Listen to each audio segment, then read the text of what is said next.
ನೋಡಿ 2026ನೇ ಇಸವಿಯಲ್ಲಿ ನಾವಿದ್ರೂ ಕೂಡ ಕೆಲವೊಂದಿಷ್ಟು ಅನಿಷ್ಟ ಪದ್ಧತಿಗಳು ಇನ್ನೂ ಕೂಡ ಜೀವಂತವಾಗಿದೆ. ಅದರಲ್ಲೂ ಈ ಮರ್ಯಾದಾ ಹತ್ಯೆ ಅನ್ನೋದು ಇತ್ತೀಚೆಗಂತೂ ಮೇಲಿಂದ ಮೇಲೆ ಬೆಳಕಿಗೆ ಬರ್ತಾ ಇದೆ. ಈಗ ಕೊಪ್ಪಳದಲ್ಲಿ ಮತ್ತೊಂದು ಮರ್ಯಾದಾ ಹತ್ಯೆಗೆ ಪ್ರಯತ್ನ ಆಗಿದೆ. ಪ್ರೀತಿಸಿ ಮದುವೆಯಾದ ಸಹೋದರಿಗೆ ಕೊಡ್ಲಿಯಿಂದ ಹಲ್ಲೆ ಮಾಡಿಬಿಟ್ಟಿದ್ದಾನೆ. ಕೊಪ್ಪಳ ತಾಲೂಕಿನ ಹಂದ್ರಾಳ ಗ್ರಾಮದಲ್ಲಾಗಿರೋ ಘಟನೆ ಇದು. ತನ್ನ ಸ್ವಂತ ಸೋದರಿ ಮೀನಾಕ್ಷಿ ಮೇಲೆ ಮಂಜುನಾಥ ಹಲ್ಲೆ ಮಾಡಿದ್ದಾನೆ. ಅದು ಪಾಪ ಗರ್ಭಿಣಿ ಅನ್ನೋದನ್ನು ಲೆಕ್ಕ ಮಾಡಿಲ್ಲ ಅವನು. ಅಂತ ಕಟುಕ. ಉದಯ್ ಕುಮಾರ್ ಎಂಬಾತನನ್ನ ಪ್ರೀತಿಸಿ ಮೀನಾಕ್ಷಿ ಮದುವೆ ಕೂಡ ಆಗಿದ್ರು. ಪಾಪ ಊರು ಜಾತ್ರೆಗಾಗಿ ಹಂದ್ರಾಳಕ್ಕೆ ಅಂತ ಬಂದಾಗ ಕೊಡ್ಲಿಯಿಂದ ಅಟ್ಯಾಕ್ ಮಾಡಿಬಿಟ್ಟಿದ್ದಾನೆ. ಮೀನಾಕ್ಷಿಯ ತಲೆ ಹಾಗೂ ಕೈಗೆ ಕೊಡ್ಲಿಯಿಂದ ಬಲವಾಗಿ ಹಲ್ಲೆ ಮಾಡಿದ್ದಾನೆ.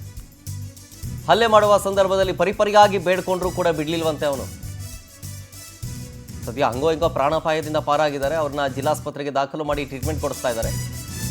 ಜೊತೆಗೆ ಸ್ಥಳಕ್ಕೆ SP ಡಾಕ್ಟರ್ ರಾಮ್ ಅರಸಿದ್ದಿ ಭೇಟಿಯನ್ನು ಕೊಟ್ಟು ಪರಿಶೀಲನೆ ಮಾಡಿ ಜೊತೆಗೆ ಸ್ಟೇಟ್ಮೆಂಟ್ ಪಡ್ಕೊಳ್ತಾ ಇರೋದು. ಹಲ್ಲೆಗೊಳಗಾಗಿರೋ ಮೀನಾಕ್ಷಿಯ ಸ್ಟೇಟ್ಮೆಂಟನ್ನು ಪಡ್ಕೊಂಡಿರೋದು. ಇನ್ನೂ ಕೂಡ ಮರ್ಯಾದಾ ಹತ್ಯೆ ಅನ್ನೋದು ಜೀವಂತವಾಗಿದೆಯಲ್ಲ ನೋಡಿ. ಪ್ರೀತಿಸಿ ಮದುವೆ ಆದರು ಅಂತಂದಮೇಲೆ ಇಷ್ಟ ಇದ್ದು ಒಟ್ಟಿಗೆ ಬಾಳ್ತೀವಿ ಅಂತ ಡಿಸೈಡ್ ಆದಮೇಲೆ ನಾವು ಬೇಡ ಅಂತ ಬಿಟ್ಟ ಮೇಲೆ ಬಿಟ್ಬಿಡ್ಬೇಕು. ಹೆಂಗೋ ಬದುಕಳ್ಳಿ ಅಂತ ಬಿಟ್ಬಿಡ್ಬೇಕು. ಕೋಪ ಇದ್ದೇ ಇರ್ತದೆ. ಬಟ್ ಈ ಮರ್ಯಾದಾ ಹತ್ಯೆ ಅನ್ನೋದಿದೆಯಲ್ಲ, ಇದು ನಿಜಕ್ಕೂ ಅನಿಷ್ಟ. ಇದಾಗಬಾರ್ದು.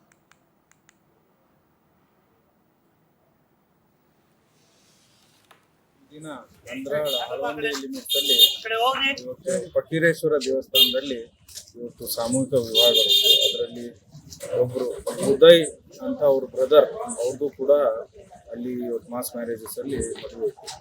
ಈ ಉದಯ್ ಮತ್ತೆ ಮೀನಾಕ್ಷಿ ಅವರು 1 ವರ್ಷ ಹಿಂದೆ ಅಂತರ್ಜಾತಿ ವಿವಾಹ ಮಾಡ್ತಿದ್ರು. ಆ ಪ್ರಯುಕ್ತ ಅವರು ಬೆಂಗಳೂರಲ್ಲಿರ್ತಾರೆ. ಸೊ ಈ ವಿವಾಹ ಅಂತ ಅವ್ರ ಬ್ರದರ್ ವಿವಾಹ ಇದೆ ಅಂತ ಹೇಳಿ 2 ದಿನ ಹಿಂದೆ ಬಂದಿದ್ದಾರೆ. ಸೊ ಅದು ಅಟೆಂಡ್ ಮಾಡ್ತಾ ಒಂದು 5 ಗಂಟೆ ಸುಮಾರಿಗೆ ಮೀನಾಕ್ಷಿ ಅವ್ರ ಅಣ್ಣ ಮಂಜುನಾಥ್ ಅಂತೇಳಿ ಕೊಡ್ಲುಗೋಲು ತೊಗೊಂಡು ತಲೆಗೆ ಮತ್ತು ಭುಜಕ್ಕೆ ಮತ್ತು ಕೈಗೆ ಸ್ವಲ್ಪ ಅಸಾಲ್ಟ್ ಮಾಡಿದ್ದಾರೆ. ಸೊ ಆ ಪ್ರಯುಕ್ತ ನಮ್ಮ PSI ಅವರು ಅಳವಂಡಿ PSI ಅವರು ಅವ್ರಿಗೆ ಇಮಿಡಿಯೇಟಾಗಿ ಅಲ್ಲಿ ಹಿರೋಸಂದಿಗೆ ಕರ್ಕೊಂಡು ಹೋಗಿ ಪ್ರೈಮರಿ ಚಿಕಿತ್ಸೆ ಕೊಡಿಸಿ ಕೊಪ್ಪಳ ಜಿಲ್ಲಾ ಆಸ್ಪತ್ರೆಗೆ ಕರ್ಕೊಂಡಿದ್ದಾರೆ. ನಾನು ಕೂಡ ಅವರಿಗೆ ಉದಯ್ ಹಾಗೂ ಮೀನಾಕ್ಷಿ ಇಬ್ಬರಿಗೂ ಮಾತಾಡಿದ್ದೀನಿ. She appear stable. ಅವರೆಲ್ಲ ಡಾಕ್ಟರ್ಸ್ ಎಲ್ಲ ಟ್ರೀಟ್ಮೆಂಟ್ ಕೊಡ್ತಾ ಇದ್ದಾರೆ. ಸೊ ಅವ್ರು ಏನು ಕಂಪ್ಲೇಂಟ್ ಕೊಡ್ತಾರೆ ಅದ್ರ ಮೇಲೆ ನಾವು FIR ರಿಜಿಸ್ಟರ್ ಮಾಡ್ಕೊಡ್ತೀವಿ. ಈ ದಿನ ಅಳವಂಡಿ ಲಿಮಿಟ್ಸಲ್ಲಿ ಇವತ್ತು ಫಕೀರೇಶ್ವರ ದೇವಸ್ಥಾನದಲ್ಲಿ ಇವತ್ತು ಸಾಮೂಹಿಕ ವಿವಾಹಗಳಿತ್ತು. ಅದರಲ್ಲಿ ಒಬ್ರು ಉದಯ್ ಅಂತ ಅವ್ರ ಬ್ರದರ್, ಅವ್ರದ್ದು ಕೂಡ ಅಲ್ಲಿ ಇವತ್ತು ಮಾಸ್ ಮ್ಯಾರೇಜಸ್ ಅಲ್ಲಿ ಮದುವೆ ಇತ್ತು. ಈ ಉದಯ್ ಮತ್ತೆ ಮೀನಾಕ್ಷಿ ಅವರು 1 ವರ್ಷ ಹಿಂದೆ ಅಂತರ್ಜಾತಿ ವಿವಾಹ ಮಾಡ್ತಿದ್ರು. ಆ ಪ್ರಯುಕ್ತ ಅವರು ಬೆಂಗಳೂರಲ್ಲಿರ್ತಾರೆ. ಸೊ ಈ ವಿವಾಹ ಅಂತ ಅವ್ರ ಬ್ರದರ್ ವಿವಾಹ ಇದೆ ಅಂತ ಹೇಳಿ 2 ದಿನ ಹಿಂದೆ ಡೀಟೇಲ್ಸ್ ಕೊಡ್ತಾರೆ ಇದ್ರ ಬಗ್ಗೆ. ಇನ್ನಷ್ಟು ನಮ್ಮ ಪ್ರತಿನಿಧಿ ಶುಕ್ರಾಜ್ ಫೋನ್ ಸಂಪರ್ಕದಲ್ಲಿ. ಶುಕ್ರಾಜ್, ನಾನು ಹೇಳ್ತಾ ಇದ್ದೆ 2026ನೇ ಇಸವಿಯಲ್ಲಿ ನಾವಿದ್ರೂ ಕೂಡ ಇನ್ನೂ ಈ ಮರ್ಯಾದಾ ಹತ್ಯೆ ಅನ್ನೋದು ಜೀವಂತವಾಗಿದೆಯಲ್ಲ ಅಂತ. ಸದ್ಯ ಇದರಲ್ಲಿ ಬದುಕುಳಿದಿದ್ದಾರೆ, ಅದೇ ಪುಣ್ಯ.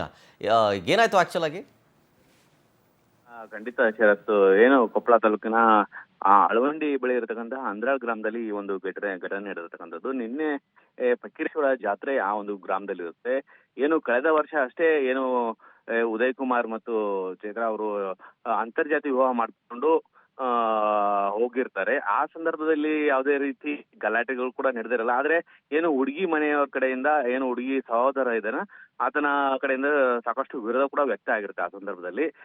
ಈ ಒಂದು ಕಾರಣದಿಂದಾಗಿ ಅವರು ಬೆಂಗಳೂರಿನಲ್ಲಿ ವಾಸವಾಗಿದ್ರು. ಆದ್ರೆ ಏನು ನಿನ್ನೆ ಒಂದು ಫಕೀರೇಶ್ವರ ಜಾತ್ರೆ ಹಿನ್ನೆಲೆಯಲ್ಲಿ ಅವರು ಗ್ರಾಮಕ್ಕೆ ಬಂದಿರತಕ್ಕಂಥದ್ದು. ಈ ವೇಳೆ ಜಾತ್ರೆ ಹಿನ್ನೆಲೆ ಬಂದಂತ ಸಂದರ್ಭದಲ್ಲಿ ಮೊದಲಿಗೆ ಮಾತಿನ ವಾದ ವಿವಾದ ಆಗುತ್ತೆ. ಅದಾದ ನಂತರ ಮಾತಿನ ವಾದ ವಿವಾದ ತೀವ್ರಕ್ಕೆ ಹೋದಾಗ ಆತ ಮನೆಯಲ್ಲಿದ್ದಂತಹ ಕೊಡಲಿಯನ್ನು ತೆಗೆದುಕೊಂಡು ಆಕೆಗೆ ಏನು ಸಹೋದರಿಗೆ ಹೊಡೆದಿರ್ತಕ್ಕಂಥದ್ದು. ಹೀಗಾಗಿ ಏನು ತಲೆ ಭಾಗ ಮತ್ತು ಕೈ ಭಾಗ, ಕುತ್ತಿಗೆ ಭಾಗಕ್ಕೆ ಸಾಕಷ್ಟು ತೀವ್ರ ಪೆಟ್ಟಾಗಿದ್ದರಿಂದ ಕೂಡಲೇ ಅಲ್ಲಿರ್ತಕ್ಕಂಥ ಸ್ಥಳೀಯರು ಮಹಿಳೆಯನ್ನು ಜಿಲ್ಲಾಸ್ಪತ್ರೆಗೆ ಚಿಕಿತ್ಸೆಗಾಗಿ ಕರೆತಂದಿರ್ತಕ್ಕಂಥದ್ದು. ಅದೃಷ್ಟವಶಾತ್ ಪ್ರಾಣಾಪಾಯದಿಂದ ಪಾರಾಗಿದ್ದಾರೆ. ಆದ್ರೆ ತೀವ್ರ ಪೆಟ್ಟಾಗಿರೋದ್ರಿಂದ ಸಾಕಷ್ಟು ಚಿಕಿತ್ಸೆ ಲಭ್ಯ ಇರೋದ್ರಿಂದ ಈಗಾಗಲೇ ಜಿಲ್ಲಾಸ್ಪತ್ರೆಯಲ್ಲಿ ಚಿಕಿತ್ಸೆ ತೆಗೆದುಕೊಳ್ತಿದ್ದಾರೆ. ಶರತ್, ಡೀಟೇಲ್ಸ್ಗಾಗಿ